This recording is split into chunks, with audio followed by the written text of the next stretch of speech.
Your Excellency Dr. George Vella, President of the Republic of Malta, Mr. Abdulaziz Saud Al-Babatin, President of Abdulaziz Saud Al-Babatin Cultural Foundation in Malta, colleagues and friends, we started the new year confronting many challenges, old and new. Heightened international tension, socio-economic and political instability, compromised global supply chains, climate change, refugee and humanitarian crisis, and a continuing COVID-19 pandemic loomed over our existence. Together, these challenges threaten the multilateral order that has underpinned our world and preserved its stability since the Second World War. They foster resentment and mistrust, threatening to undo the painstaking work we have done over the decades to shape a global regime of cooperation and peace. Now, more than ever, we need to recommit to a culture of peace and strengthen the multilateral architecture necessary for that peace to thrive. To succeed, we must be inclusive and shape a multilateral system that benefits us all, a system that addresses the challenges faced by marginalized communities, is underpinned by strong institutions, and invest in youth that will one day be its stewards. Excellencies, as the pandemic has demonstrated, it is often marginalized and overlooked communities that bear the brunt of human costs of global crisis.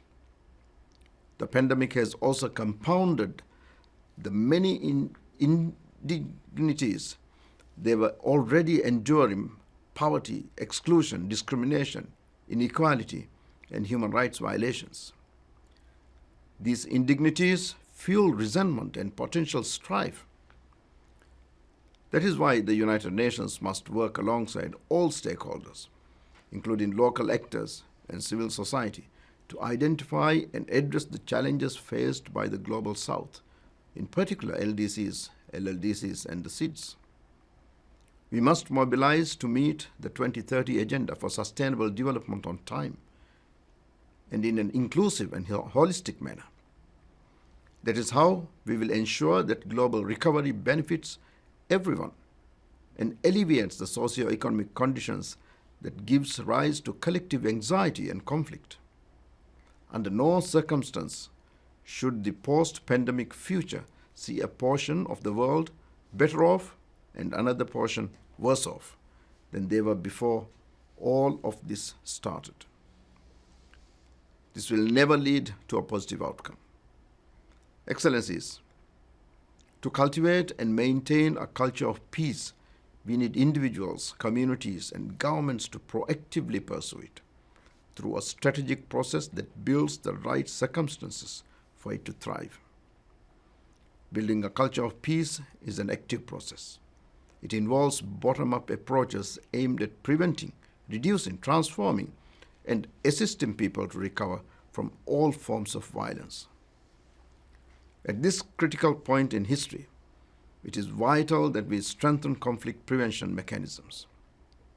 And to that end, I fully concur with the Secretary General's call for greater global investment in peace building.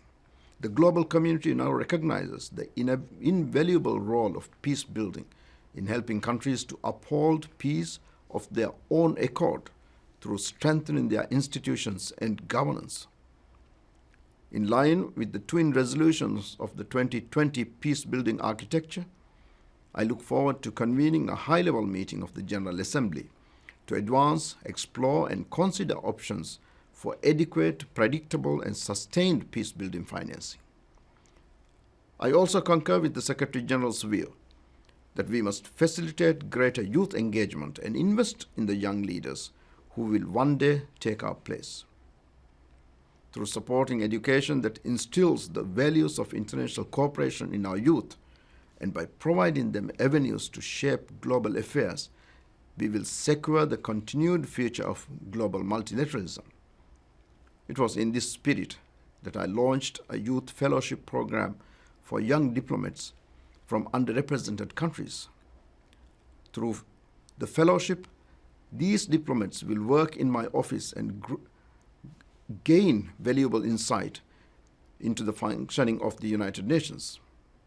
They will take back the lessons they learn here and hopefully be better equipped to support their nations to engage with multilateral systems. Alongside their peers, I hope that they will become important and influential advocates within that system, champions of multilateralism that will use their insight, experience, and network to build partnerships and resolve common issues.